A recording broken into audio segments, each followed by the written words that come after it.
Desde ese entonces, pues, he estado trabajando y he tenido la oportunidad de contactar a varias personas en Ecuador que hemos estado haciendo esfuerzos muy similares y muy atomizados en el área de bioproductos. No obstante, hemos tenido justamente todas las personas, bueno, no creo que todas, pero varias personas que hemos trabajado en este tema, la posibilidad de unirnos, y ya existe una red justamente que agrupa a varios investigadores y a varias universidades que tienen un interés común. Claro está, nosotros hemos estado enfocados a la estrategia de aislar moléculas, ¿verdad? O trabajar con extractos de aceites esenciales, buscarles una actividad biológica, y no hemos probado todavía cómo optimizar este proceso mediante estrategias computacionales. Por eso es importante, en verdad, esta actividad, porque nos va a relacionar y vamos a poder potenciar mejor nuestro trabajo. Siguiente, por favor. Bien, entonces les voy a contar un poco del trabajo que ha hecho la red de bioproductos, que se consolida el año 2011. ¿No? Es una red entonces que agrupa a grupos de investigación que tenemos ciertas experiencias en aislamiento, en elucidación estructural y bioactividad de principios activos de plantas y microorganismos. ¿Sí? Nosotros queremos entonces obtener bioproductos y también hacer un desarrollo para que no queden solamente, ¿no es cierto?, en el tema de publicaciones y tal, sino poder obtener mayor valor agregado a estos bioproductos, pero con principios bioéticos y de respeto a los saberes ancestrales. Dado que nosotros hemos venido realizando este trabajo y hemos tenido varias reuniones, hemos llegado a varios acuerdos entre investigadores, ¿sí? Nosotros hemos logrado formar un grupo de confianza en el cual incluso hemos logrado hacer trabajos puntuales compartiendo las capacidades instaladas en las universidades participantes. Y además, nosotros estamos interesados en gestionar como red fondos para el desarrollo de investigaciones en nuestras áreas de mayor experiencia. Entonces, al momento, las instituciones que han estado más activas, que han participado más sostenidamente, son las universidades que están listadas en la lámina. Yo sé que existen más instituciones, y justamente en esta oportunidad yo pediría a las instituciones que están interesadas que se vinculen, ¿no es cierto?, sostenidamente para poder ampliar estas líneas de investigación que nosotros podemos ver. La Universidad de las Fuerzas Armadas tiene una gran experiencia en biotecnología vegetal y además específicamente tiene la línea de actividad antitumoral de productos naturales.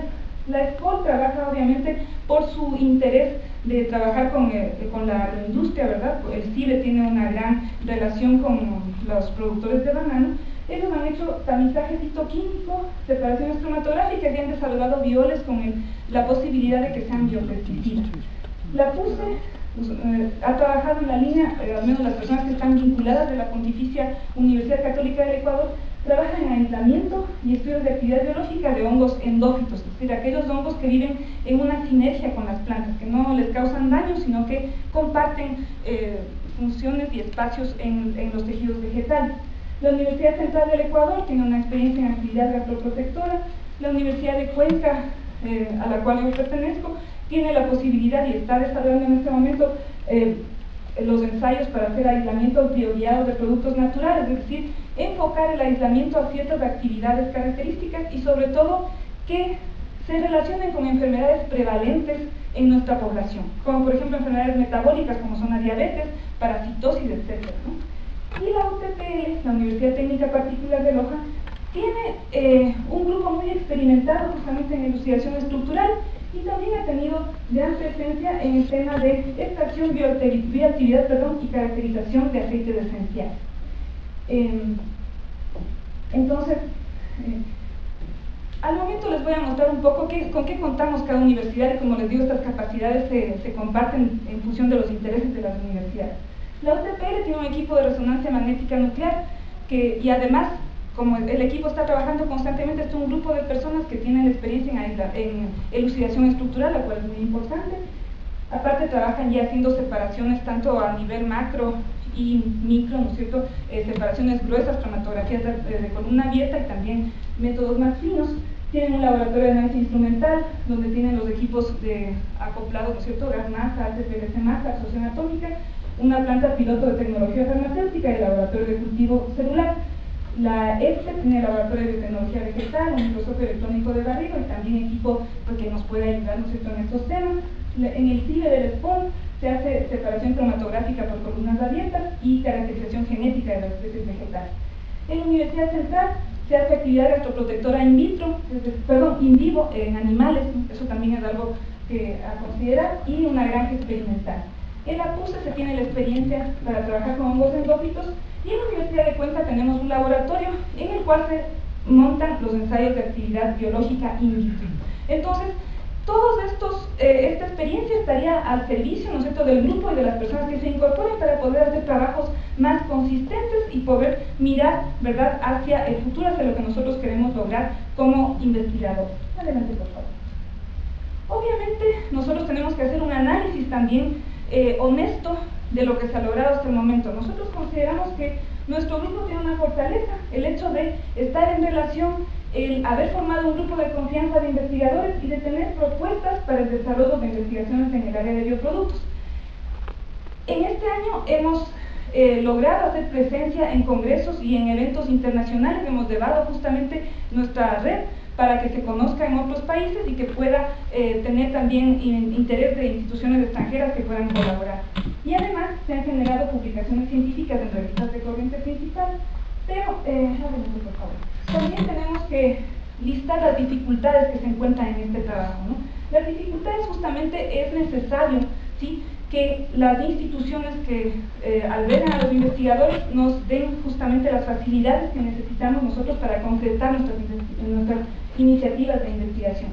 A veces también existe cierta dificultad con las instituciones del Estado para poder generar políticas que facilitarían nuestro proceso de investigación.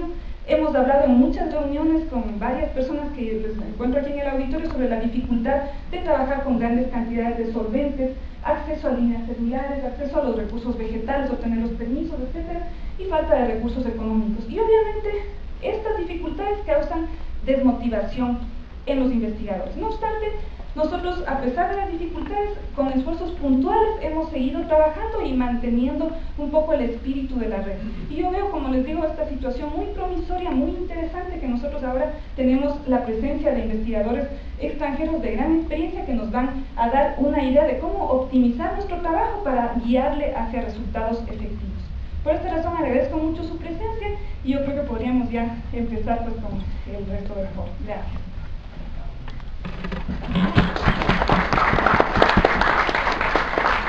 Muy buenas tardes, mi nombre es William Bravo, soy actualmente docente de la Escuela Superior Politécnica de Chimborazo. Pues es un placer tenerles a todos en este auditorio, pues con el propósito de buscar, pues a través de este foro, estudio de diseño de fármacos, de biofármacos asistidos por computadora, ¿no? Entonces, nuestra experiencia en la SPOCH es justamente, tenemos actualmente montado un clúster en donde tenemos pues software para hacer cálculos cuánticos mecánicos, dinámica molecular, etcétera, que hemos desarrollado pues en proyectos anteriores que hemos participado, etcétera, ¿no? Entonces, pues esperamos que ustedes con su presencia pues nos ayuden a delimitar, a encontrar ese rumbo que tenemos que buscar para cumplir nuestros objetivos. Muchas gracias por estar aquí.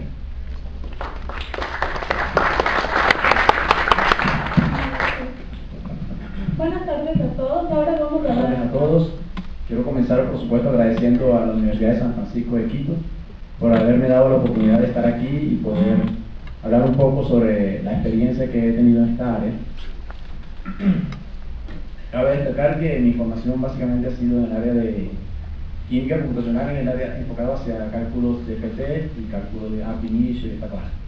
Y los últimos 2 años he estado trabajando en la parte de QSAT. Es por eso que en este momento voy a mostrar un poco sobre lo que ha sido mi experiencia durante estos años. Por supuesto, agradezco al profesor César Zambrano por haber propuesto mi nombre para formar parte del foro, y voy a comenzar mi presentación.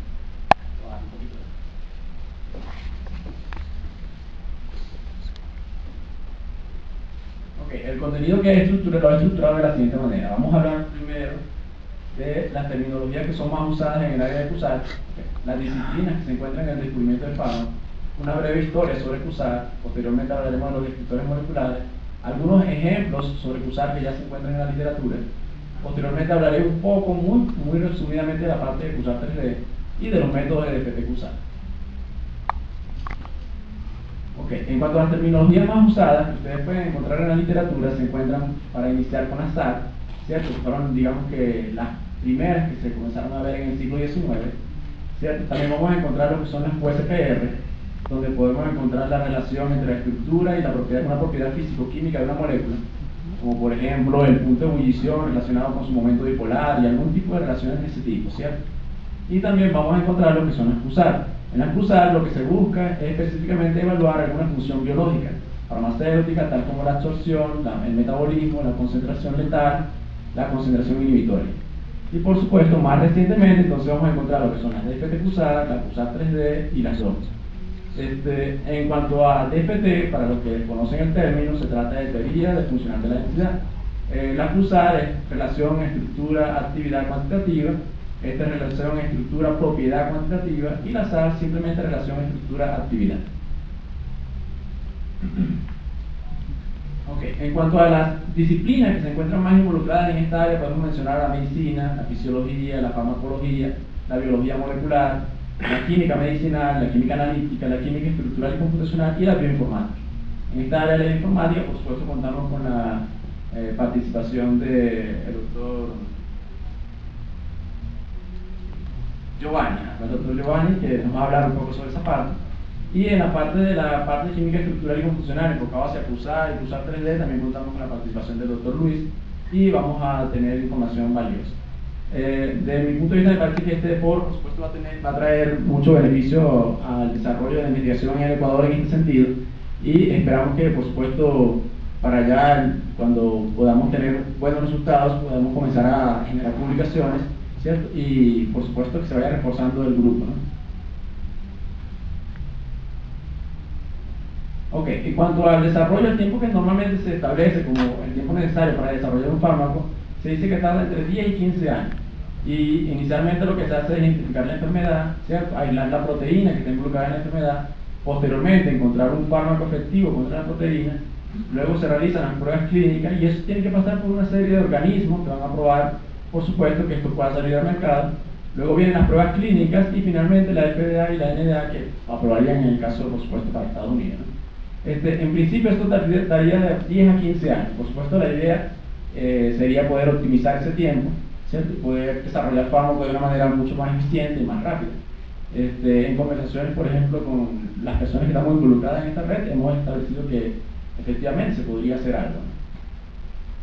Ok, en cuanto a las QSAR, básicamente, o el diseño de fármacos por computadora, lo que se hace es, tenemos los compuestos más su actividad biológica, se realizan QSAR, son correlaciones de estructura-actividad, y posteriormente se proponen nuevos compuestos con mejora en actividad. Básicamente eso es lo que se persigue cuando se quiere hacer una QSAR. Ok, en cuanto a la historia sobre la QSAR, la primera QSAR se atribuyen a Hans, ¿no? Esos son, digamos que a la persona a la que se le atribuyen las primeras, y él encontró que existía una relación entre la actividad biológica y ciertas características electrónicas y de hidrofobicidad de un conjunto de moléculas. La ecuación que él obtuvo para este momento es esta que se encuentra acá, ¿cierto? Donde existe una dependencia básicamente cuadrática con el logaritmo de P y una dependencia lineal con lo que se conoce como la constante de substituyente de Hammett. Entonces, es importante hablar de quién es Hammett y de dónde surgió. Hammett básicamente habló de la relación lineal de energía libre y vamos a mencionarlo un poco más adelante. En cuanto a las constantes de ajuste, que son estas que están aquí, las constantes KX, ¿cierto?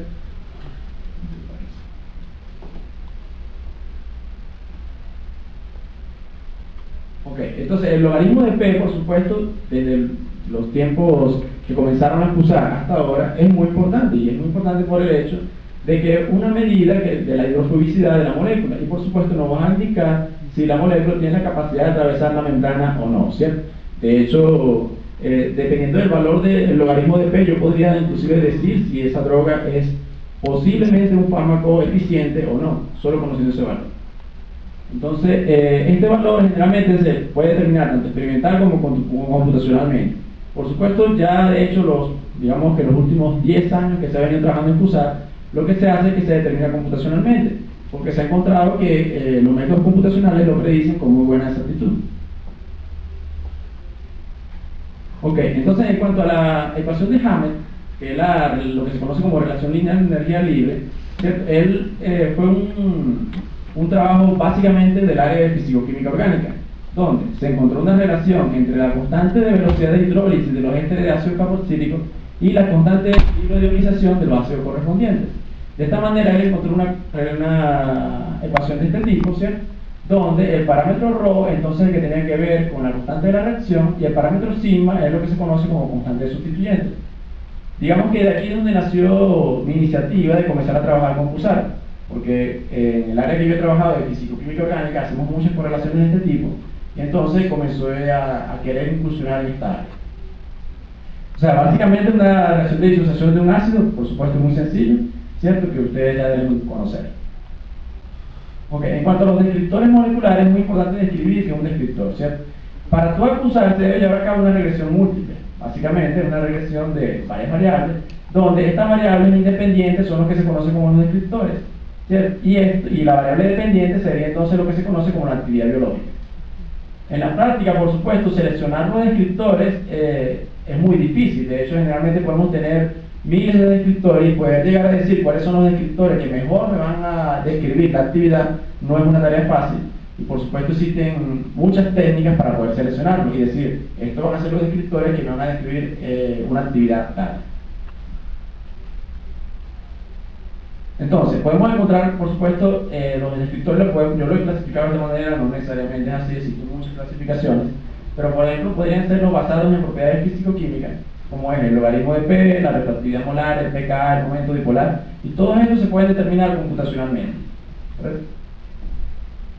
También podemos tener los químicos cuánticos, los mecánicos cuánticos. Entonces podemos tener la electronegatividad de Newton, por ejemplo, la dureza, la suavidad, las cargas sobre los átomos, la entropía absoluta, la energía libre absoluta, la entalpía. Todos estos parámetros haciendo uso de la termodinámica estadística, que básicamente tenemos programas que ya lo hacen. Podemos tener los índices de enlace de Weber, que nos van a dar una medida sobre la energía de los enlaces y la fuerza de los enlaces, que por supuesto van a tener que ver con la actividad que pueda tener una molécula, porque de la manera como él se enlaza, cómo interacciona con el receptor, yo podría cuantificar esa fuerza de ese enlace, ¿cierto? Y por lo tanto tendría un descriptor más. Otra medida que yo he encontrado que puede correlacionarse muy bien es la energía libre de solvatación. El cambio en la energía libre de solvatación, por ejemplo, en los resultados que vamos a mostrar más adelante, hemos encontrado que pueden funcionar muy bien para describir las pulsares. También podemos encontrar la capacidad calorífica, por supuesto, podemos encontrar la energía del humo y la energía del Ohm.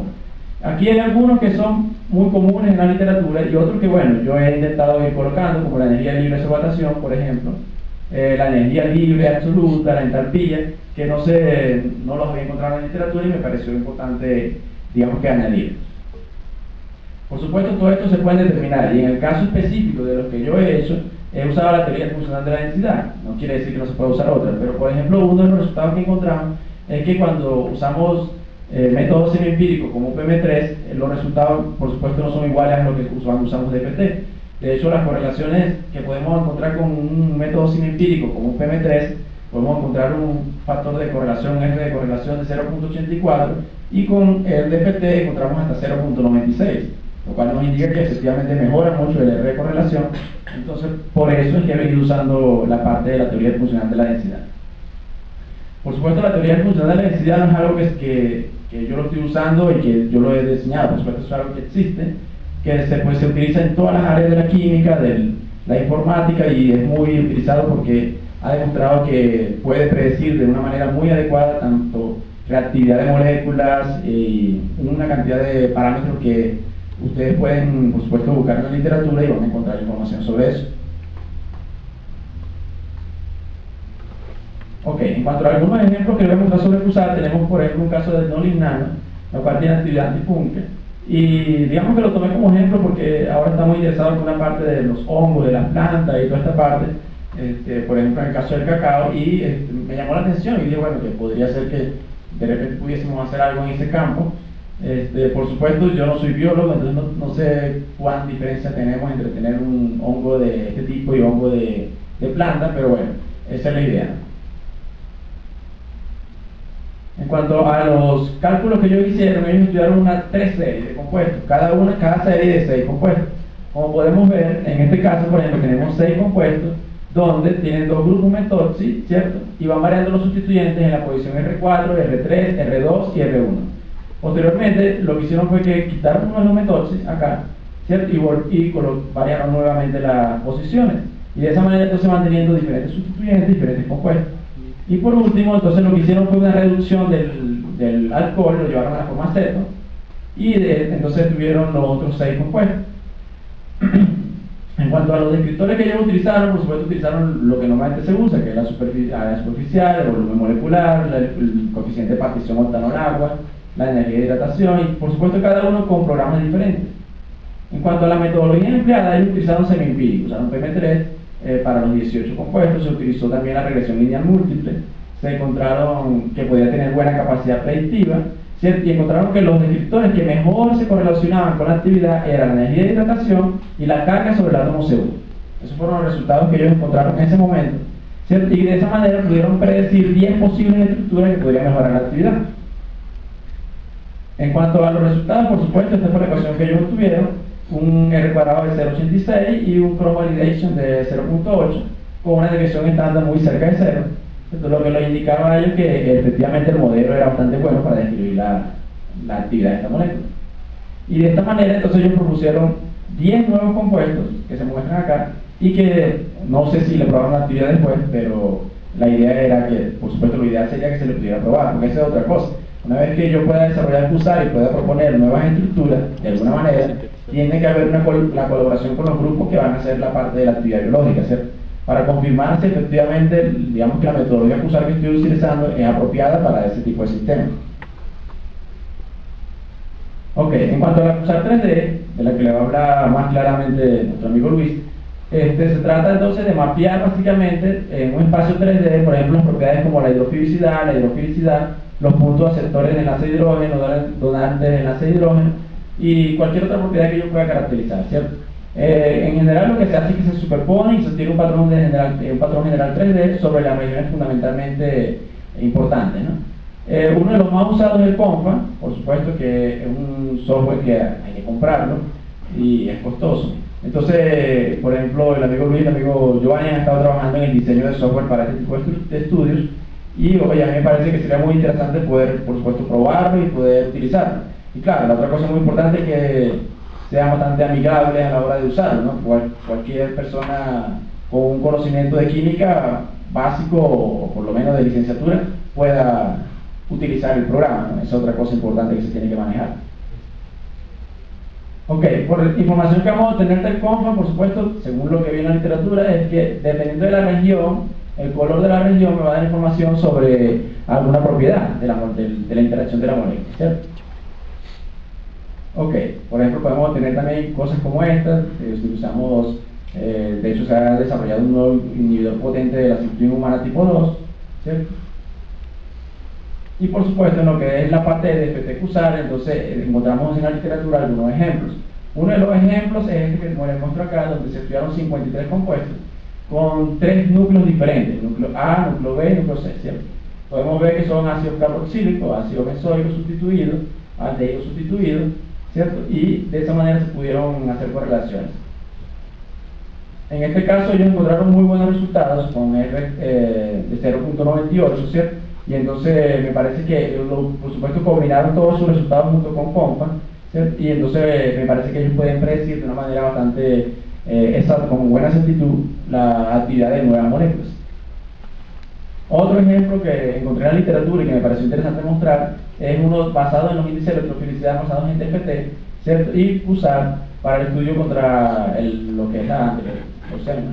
En este caso, entonces los descriptores que ellos utilizaron son estos que están acá y encontraron un muy buen modelo, ¿cierto? Donde el R cuadrado es de 0,82 y un cross validation de 0,71.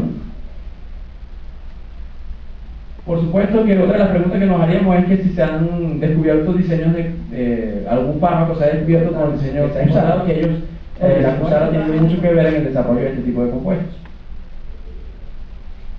Otro, ahora en lo que nos atañe a nosotros, el problema que digamos que queremos resolver y que estamos investigando en este momento, es relacionado con lo que es las enfermedades de malaria. Como ustedes saben, las enfermedades malarias afectan grandemente, sobre todo todas las zonas tropicales, ¿cierto? Entonces, en este caso, nosotros, en colaboración con un grupo de allá del instituto donde yo trabajo, ellos han sintetizado y han preparado una serie de compuestos tipo lactanos, ¿cierto? Que han mostrado que pueden tener buena actividad biológica. Y entonces estamos realizando algún tipo de QSAR para poder, digamos, si podemos proponer mejoras en la actividad en este tipo de sustratos. En cuanto a los compuestos que ellos han preparado, por ejemplo, aquí les muestro una serie de 21 compuestos, ¿cierto? En donde podemos ver que, por ejemplo, en la serie de los A, lo que se hizo fue modificación sobre esta parte del sustrato, ¿no? Se fue introduciendo grupos diferentes y se encontró que, por ejemplo, el CF3 acá, cuando tenía este grupo, era el más activo de todos. Esto desde el punto de vista experimental, ¿cierto? Posteriormente realizaron entonces modificaciones en la parte de arriba del grupo, ¿no? Entonces tienen esta otra serie que también incluye modificaciones. Entonces, si nos ponemos a ver en este tipo de compuestos lactanos, las modificaciones están básicamente en esta región, ¿cierto? Entonces nosotros nos dedicamos a optimizar esos 21 compuestos utilizando el nivel de teoría Mitris-Lead con un conjunto base de 631 más G de P en fase gas, en agua y en octanol.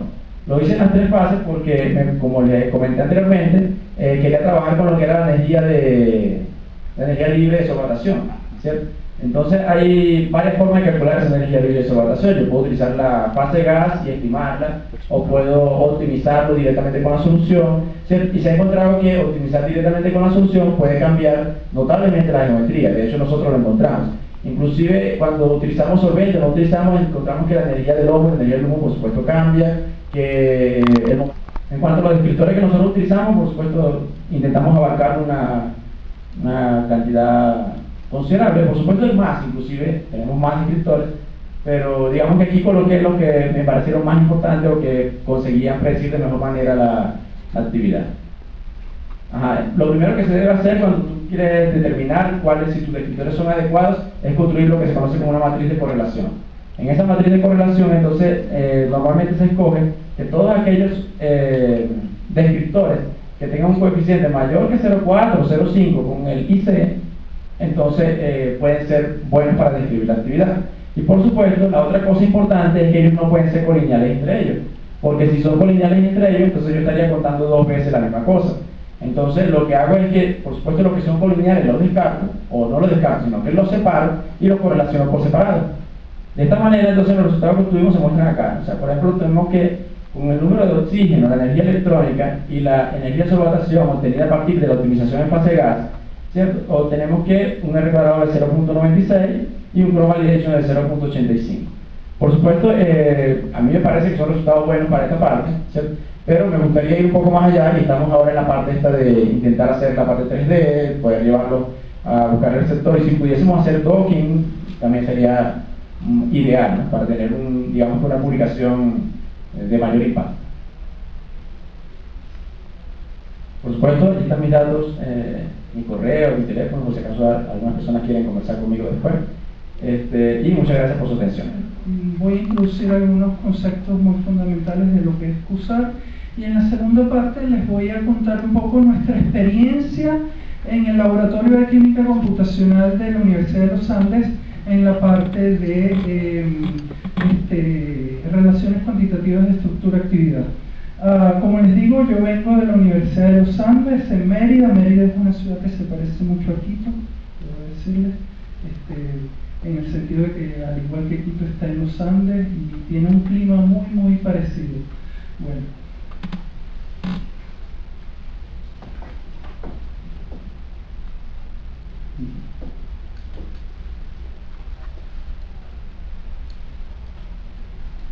No. Okay. Aquí hay dos aproximaciones que uno puede tomar en el desarrollo de fármacos y bifármacos. Yo me voy a concentrar un poco en un aspecto muy particular de lo que está del lado derecho de ustedes, que es la parte quimioinformática, pero hay otro conjunto de herramientas que yo creo que es importante que se exploren para el desarrollo de fármacos, que están en la parte izquierda. Hay algunas, y ninguna es mejor que otra, al final son complementarias, cada una aporta un detalle particular del problema. En las herramientas que están dentro del lado izquierdo, las que están del lado de bioinformática, la mayoría de ellas requieren algo que de lo que yo les voy a hablar no requiere, que es conocer la estructura del target, del objetivo de la droga.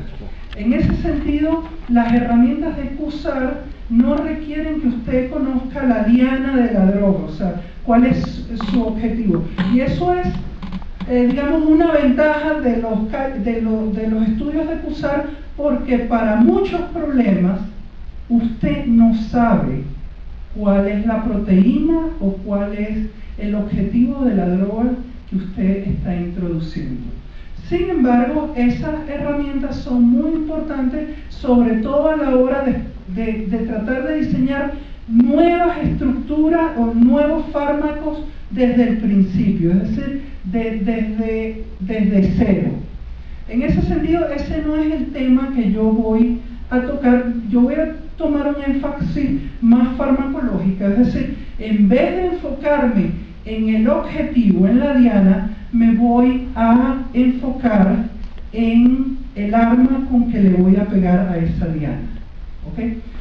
El conocimiento de las dos cosas es importante. Sin embargo, como les digo, en muchos casos usted no dispone de la información de dónde va realmente esa droga, y en ese sentido las herramientas de QSAR tienen una ventaja indiscutible cuando usted no dispone de ese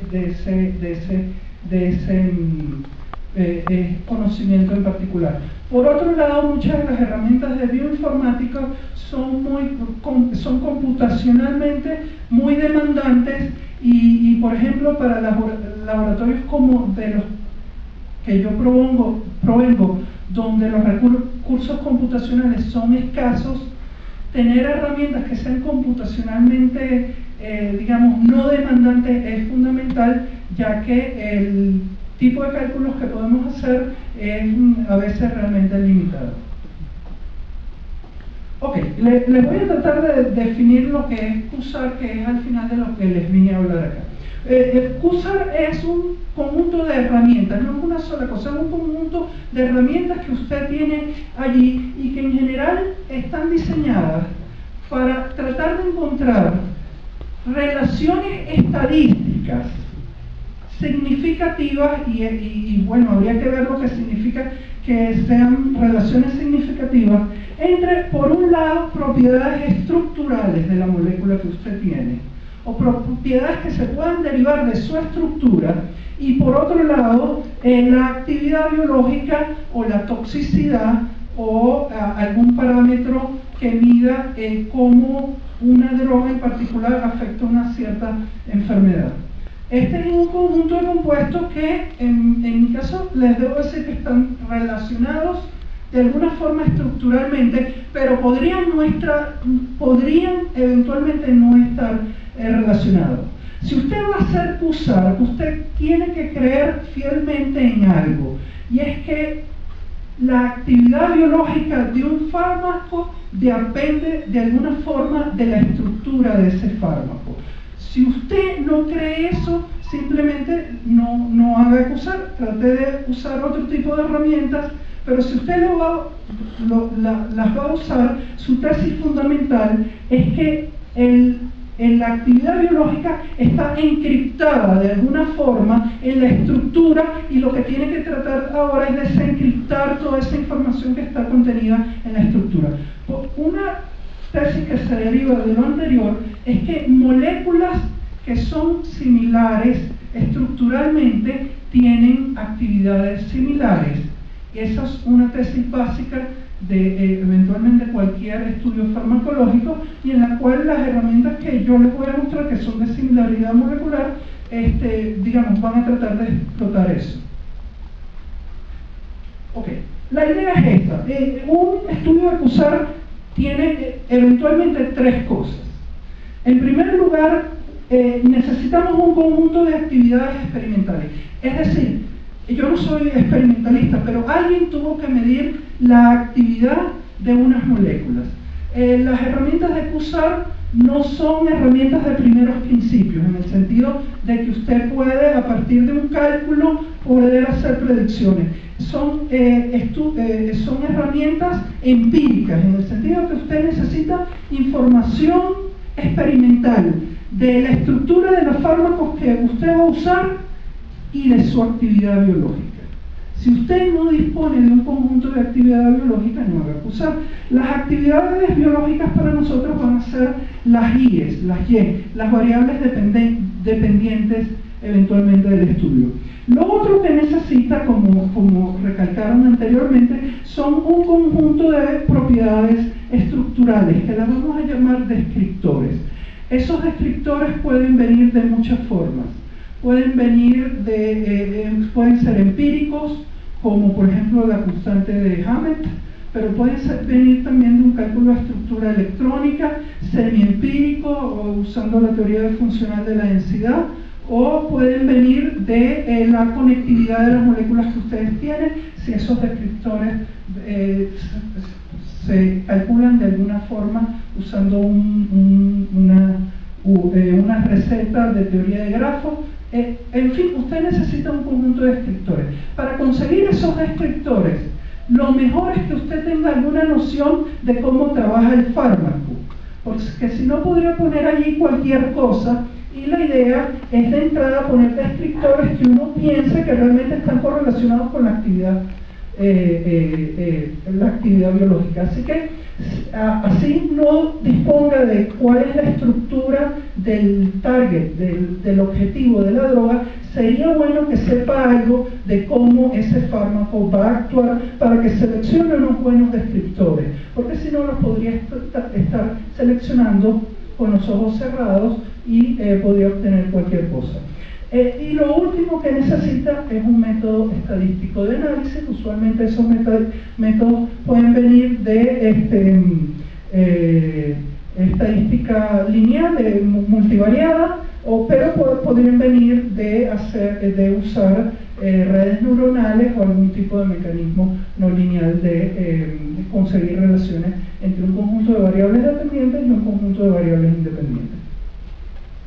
Bueno, aquí hay una descripción un poco de, al menos cómo en el laboratorio donde estoy yo, hacemos usar al final del día. Eso, digamos, puede variar, pero es un poco como lo estamos haciendo. Usualmente tenemos un conjunto original de datos. Ese conjunto original es bueno que uno los trate de limpiar. La data, digamos, en la mayor parte de los estudios que nosotros realizamos en el laboratorio, usualmente obtenemos data de la literatura, porque tenemos pocos grupos experimentales que nos proporcionan data de actividades medidas por ellos. Así que usualmente obtenemos data de la literatura.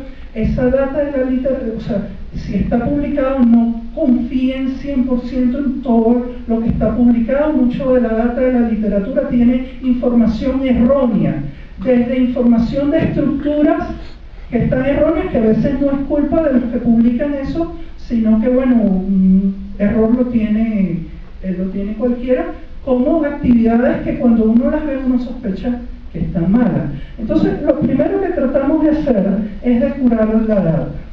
Sobre todo, si es muy pequeña no, pero si es muy grande, y para nosotros data grandes son más de 100 compuestos, tratamos de hacer algún tipo de curación de la data. Si tenemos 20, 25 compuestos, no, pero si hay un número importante de fármacos que estamos estudiando, debemos de alguna manera curar esa data. Lo otro que es fundamental cuando hacemos es que la data siempre la separamos en dos conjuntos. Un conjunto que usualmente tiene el 80 o el 90% de todos los compuestos, que es con la cual vamos a entrenar, o sea, con la cual vamos a tratar de hacer el modelo estadístico, y un conjunto que oscila entre el 20 y el 10% de los datos que tenemos, que es con la cual vamos a tratar de validar si el modelo estadístico es un modelo realmente útil. Por supuesto, el modelo lo vamos a obtener sin los datos de validación, lo vamos a usar simplemente para tratar de verificar si nuestro modelo está está trabajando correctamente. Seleccionar la data de entrenamiento y de validación no es hecha al azar, no es que los tomamos al azar. tiene que haber un número representativo de moléculas de cada tipo de actividad al hacer la partición de esta data. Luego hacemos el entrenamiento.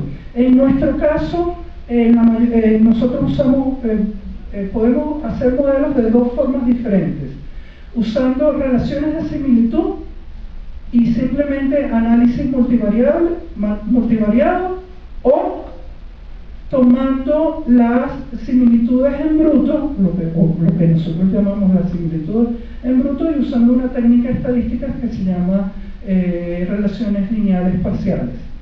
En general hacemos de las dos formas, y los resultados que obtenemos deberían ser coincidentes independientemente si usamos relaciones multivariadas simples con similaridad o los datos brutos usando PLS. De hecho, si dan diferente es porque nos están diciendo que hay algo extraño en el problema que nosotros tenemos. ¿Cómo sabemos que más que el coeficiente de correlación y el coeficiente de validación, para nosotros es más importante el coeficiente de correlación predicho, es decir, sobre los datos del conjunto de validación?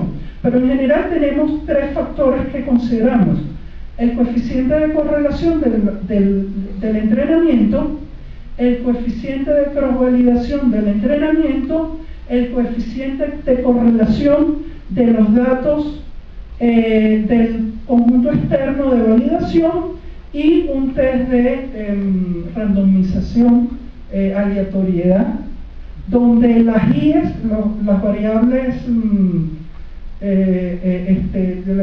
las variables dependientes son puestas en forma aleatoria, con el objetivo de estar seguro de que si aleatorizamos las IES, el coeficiente de correlación es bajo. Si nos da alto, es porque hay un alto chance de que la correlación sea grande por pura casualidad del destino. Voy a ir un poco rápido. Les voy a dar en un minuto la historia del QSAR. Las herramientas parten en los años 60 con los estudios originales de Corbin Hansch, como ya lo mencionaron anteriormente. Hansch lo que trató es de generalizar las ecuaciones de Hammett, que básicamente trataban de cuantificar el efecto electrónico que tiene un sustituyente en un compuesto orgánico, para incluir no solo los efectos electrónicos, sino los efectos estéricos y los efectos hidrofóbicos.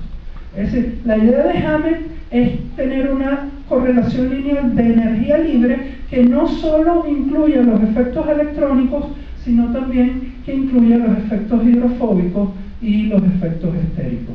Los efectos hidrofóbicos usualmente son descritos, como mencionaron, usando el coeficiente de partición de agua en octanol o algún coeficiente de partición, y los efectos estéricos son cuantificados de varias formas. Una puede ser la constante sigma asterisco de Taft, por ejemplo, que es un análogo de la constante sigma de Hammett para el efecto estérico. Eso se puede generalizar usando no solo descriptores empíricos, sino descriptores calculados usando cálculos mecanocuánticos, o descriptores que vienen a partir de teoría de grafos. En fin, el QSAR clásico es una cosa muy flexible, donde uno puede poner allí muchísimas cosas, pero también muchísimas cosas les puede salir mal. En 1988, la persona que está en la segunda foto, que es Richard Kramer III, desarrolló una metodología que es cualitativamente diferente al QSAR clásico, en el sentido de que ahora el descriptor no es un número como la constante de Hammett, sino es un campo. Por eso el acrónimo del método de Kramer, que se llama CONFA, es análisis comparativo de campos moleculares. un campo, a diferencia de un descriptor empírico, por ejemplo, es una función tridimensional. Y en ese sentido ahora, yo necesito evaluar o integrar, depende de cómo ustedes quieran ver, en el espacio el descriptor, porque el descriptor ahora no es un número, es algo que si yo me muevo alrededor de la molécula va a cambiar. O el descriptor 3D preferido para mí es el potencial electrostático. O sea, el potencial electrostático puede ser ser usado como descriptor en un análisis de CONFA, por ejemplo. Un tercer tipo de forma de hacer QSAR, que la gente usualmente lo pone en los 3D, es usar la similaridad molecular. La similaridad molecular puede ser definida de infinidad de formas. La forma como originalmente empezamos a trabajar en el laboratorio de similaridad molecular es lo que llamamos la similaridad molecular cuántica, porque se calcula a partir de la función de onda de una molécula. El padre de la similaridad molecular cuántica es el señor que está sentado al final, que es el profesor Ramón Calvo Dorca, que escribió un artículo en 1980 que dice qué tan similares son dos moléculas, donde propone una definición de similaridad que aproximadamente en el año 2002-2003 nosotros empezamos a tratar de trabajar. Ahorita no estamos trabajando con eso y les voy a explicar dentro de un momento por qué, pero nuestros estudios iniciales fueron usando similaridad molecular cuántica. Lo primero que tratamos de hacer para eso es hacer, en vez de usar un programa que ya estuviera en la literatura, es hacer nuestro propio programa para calcular la similaridad molecular cuántica. Y bueno, yo desarrollé un programa que estuvo listo, pero me llevó como 2 años, para calcular la similaridad molecular cuántica. El programa costó hacerlo por varias razones. Primero, el cálculo de la función de onda no lo hace el programa, lo hace un programa de cálculo de estructura electrónica. En este caso, un programa semiempírico de cálculo de estructura electrónica. El programa lee los resultados de MOPAC usualmente y él hace sus cuentas, él hace el trabajo que tiene que hacer. El trabajo básicamente es calcular, realmente alinear en 3D dos moléculas en el espacio y después hacer un cálculo estadístico, un cálculo usando PLS o análisis o correlación multivariada de eso que aparece allí.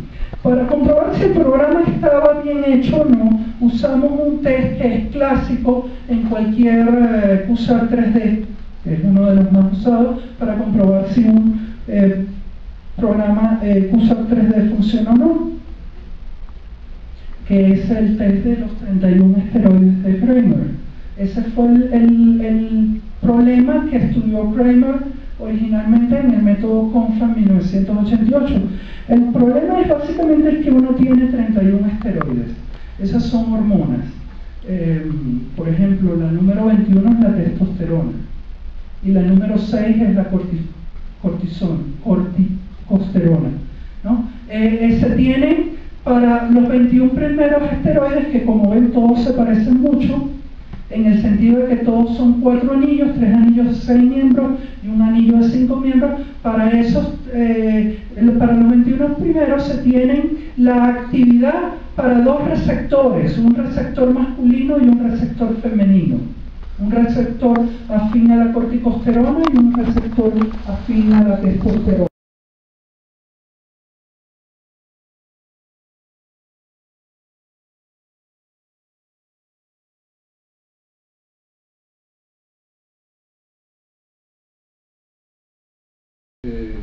Siglas acrónimas de diseño automatizado o asistido por computadora biomolecular e investigaciones bioinformáticas. He tenido 2 postdocs en Europa, en la Universidad de Valencia en España, y actualmente me encuentro como profesor invitado de la Universidad de Cartagena. Vamos a hablar de, bueno, voy a empezar con una frase de Niels Bohr.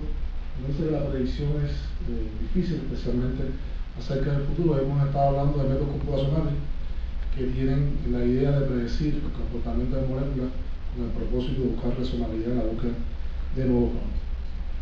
En ahora tengo hablarles muy resumidamente sobre el tema de agentes despigmentantes de la piel, que tienen varios usos, además de permitir a la gente como cosmético, como un uso cosmético, sobre todo en las culturas orientales, chinas sobre todo, entre más blanca es la piel, pues más hermosa se considera la persona. También existen determinadas patologías, como es el caso del melasma en la mujer que es embarazada, fundamentalmente las manchas que aparecen debido a desajustes hormonales del embarazo, pero también los agentes despigmentantes en sentido general, por el mecanismo de acción que tienen, son muy utilizados en tratamientos de melasma, cáncer y diferentes afecciones de la piel que tienen un alto impacto social, sobre todo en países donde las personas, en localidades geográficas donde las personas, por genética y por la incidencia del sol, pues no expresan de una forma uniforme bien la melanina, que es el principal pigmento de la piel. Vamos a estar hablando del descubrimiento de nuevos compuestos líderes, o sea, de nuevos compuestos con estructura base nueva, despigmentantes, de la selección in silico, o sea, del desarrollo a nivel computacional, a la evaluación experimental de nuevos inhibidores